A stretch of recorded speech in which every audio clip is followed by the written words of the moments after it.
Et bonjour à tous. Alors aujourd'hui on se retrouve sur Ubuntu donc pour vous faire une petite vidéo pour vous expliquer comment installer des jeux sous Linux. Donc je vous en avais déjà parlé sur la précédente vidéo que j'avais faite sur la présentation d'Ubuntu. Aujourd'hui je vais vous montrer un petit peu comment ça fonctionne. Alors pour cela il y a trois manières. La première c'est d'installer Steam qui est parfaitement compatible avec Linux. La deuxième c'est d'utiliser Play on Linux, mais personnellement moi j'ai pas mal de soucis avec. Et la troisième, c'est celle qu'on va voir aujourd'hui, c'est d'utiliser Wine. Donc Wine, c'est déjà un logiciel qui est très très connu, qui vous permet d'exécuter des logiciels Windows. Donc la procédure est la même si vous voulez installer des logiciels Windows que si vous voulez installer des jeux. Vous allez voir, c'est assez simple. Pour l'installation de Wine, vous allez vous reporter. Je vous envoie directement sur Internet parce qu'il faut savoir que la procédure d'installation change un petit peu selon les versions de Linux que vous avez. Donc je ne vais pas forcément vous aiguiller sur une manière de faire. Vous allez voir, vous trouverez quelque chose de beaucoup plus clair sur Internet que si je vous l'explique moi. Vous aurez trois lignes de commande à rentrer, celle du dépôt, mettre à jour le dépôt et installer Wine. Vous allez voir, c'est quand même très simple. Nous, on va s'intéresser à la configuration. Donc pour pouvoir jouer, il va falloir que vous mettiez donc les paquets DirectX. Pour ça, vous allez chercher les fichiers Wine. Vous allez vous retrouver avec trois fichiers. Désinstaller un logiciel Wine, on verra ça en fin de vidéo. Configurer Wine. Celui-là, normalement, vous n'avez pas à y toucher. Nous, celui qui va nous intéresser, c'est celui-ci, WineTricks. Vous l'ouvrez. Donc c'est ce qui va vous permettre en fait d'ajouter un petit peu tout ce que vous avez besoin. Vous avez quelques logiciels comme 7zip ou autres qui sont directement en installation directe. Nous, ce qui va nous intéresser, c'est de passer directement ici à Select the Default Wine Prefix. Voilà, avec un magnifique accent anglais. Ensuite, vous allez choisir la première ligne, Install Windows DLL or Component, toujours avec un magnifique accent. Vous validez. Et là, vous allez retrouver tous les paquets dont vous avez besoin. Donc, les DirectX 9, 10 et 11. Vous allez avoir les NetFramework, un petit peu tout ce qu'il vous faut pour vos jeux. Donc, regardez en temps normal ce que vous avez besoin. Au moins, voilà, quelques versions de NetFramework et du DirectX. Donc, vous les cochez, vous les ajoutez. Donc, moi, je vais annuler parce que je l'ai déjà fait. Et une fois que c'est fait, ben, vous allez voir, c'est extrêmement simple. Donc, on va partir. Moi, je vais partir sur un jeu gratuit qui est BMM3 Challenge. Donc, j'ai téléchargé l'exe. C'est un jeu qui est totalement gratuit. Là, vous allez faire exactement comme sur Windows. Vous allez double-cliquer sur l'exe. Au pire des cas, la première fois, s'il ne le détecte pas, vous faites ouvrir avec Wine. Si vraiment il n'a pas trouvé, mais normalement, il va le prendre par défaut. Là, vous allez vous retrouver avec votre installeur Windows. C'est très simple. Vous faites votre installation. Donc là, il va me dire voilà ce que je l'ai déjà installé. Hop, on va créer une icône, on va l'installer, ça va aller assez vite. Et en fait, voilà, ça va être donné exactement comme sur Windows. C'est extrêmement simple.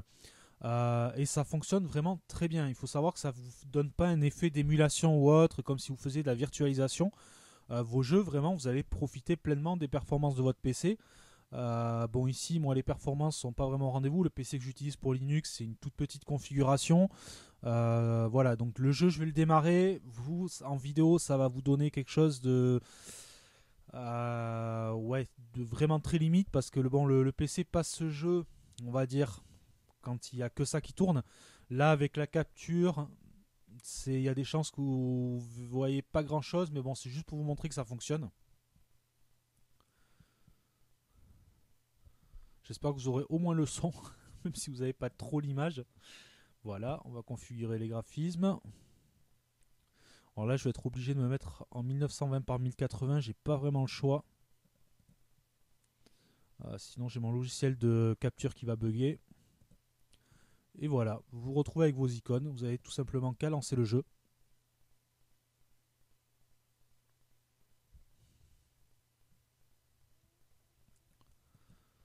Voilà, j'espère que vous avez toujours le son. Vous n'aurez peut-être pas le son du jeu. Et donc voilà, ça fonctionne parfaitement. On va juste démarrer. Profil, on va aller dans réalisme automatique, ouais. Non. Main menu. Ok. Voilà, on va tester. Vous allez voir, c'est parfaitement fluide. Enfin, du moins de mon côté, vous, je sais pas trop ce que ça va donner.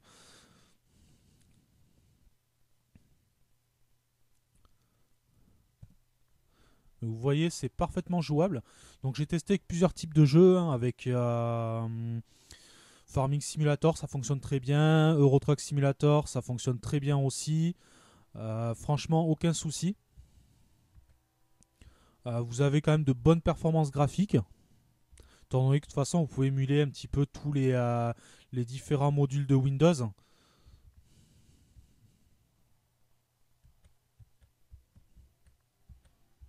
Donc voilà, c'est parfaitement jouable.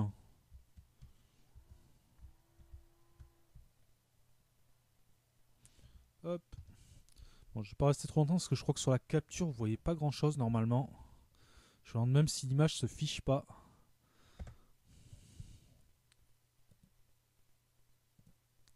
Donc on va quitter le jeu. Et tout simplement, comme je vous avais montré tout à l'heure, quand vous avez besoin de désinstaller un logiciel, vous allez passer par désinstaller un logiciel.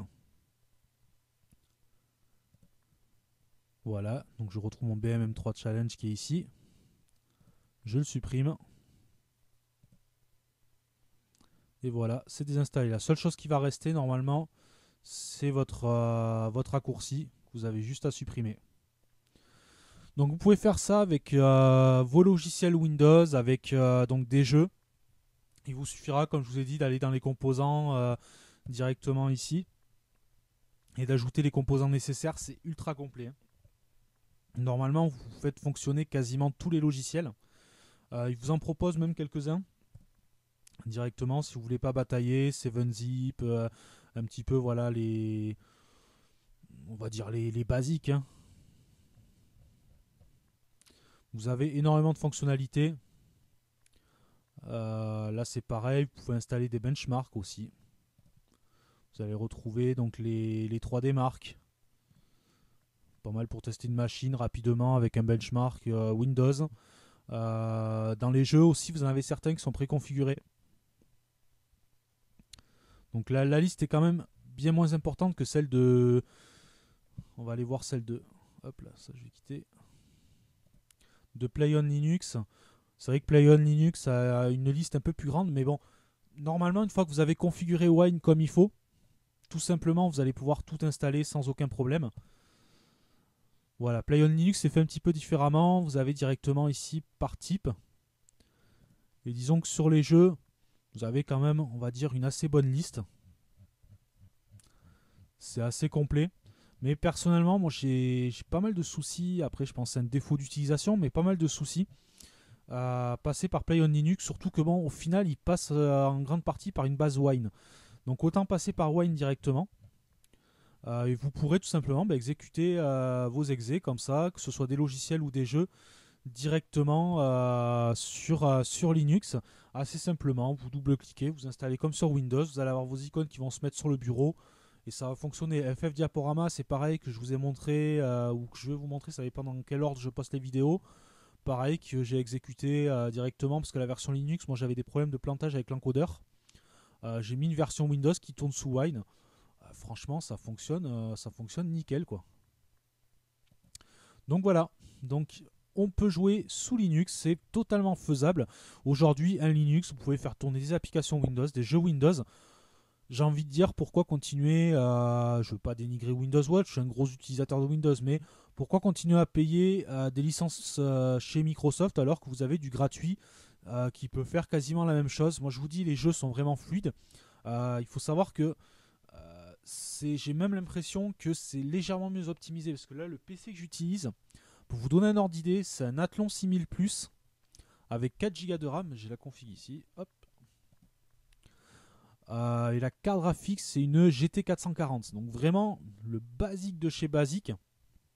Et j'ai même fait tourner ETS pour tester avec une configuration assez basse. Mais l'avantage, c'est que le système de base consomme très peu. On va voir le moniteur système. Un Windows qui va être des fois au repos à 2 Go, 2 Go 5. Là, le système tourne à 1 Go de 4, 1 Go 5. Donc, ce qui fait que déjà, vous avez un système qui est assez léger. Là, il faut savoir que j'ai ma capture qui est en train de tourner. C'est pour ça que vous voyez que le processeur s'excite. La RAM aussi est utilisée un petit peu par la capture. Donc, si vous enlevez la capture, vous allez voir que c'est vraiment assez bien optimisé. Moi, ça m'a pas empêché, même si sur le rendu vidéo, le jeu, vous allez avoir quelque chose de dégueulasse.